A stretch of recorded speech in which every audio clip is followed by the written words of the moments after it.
Hey guys, Carl there. Just showing a little bit on how the old trencher can actually dig into banks rather than just digging holes. You guys have been seeing a couple fires from me lately, and we're trying to burn out this old stump. When we got here, this tree fell down a couple years ago, and I like to burn this wood out. That way the settling will stop, and then I can bring in the RS-1000 and level this off into some kind of a gravel deck or platform, or just build up some material to keep the bank from eroding, because that's what the plants will do.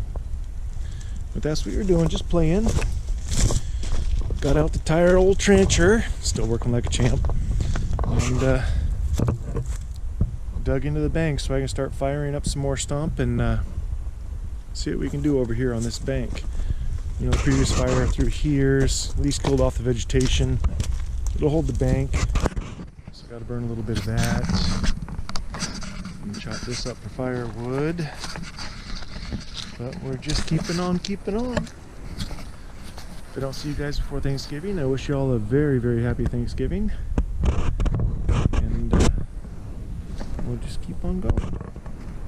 Y'all take care.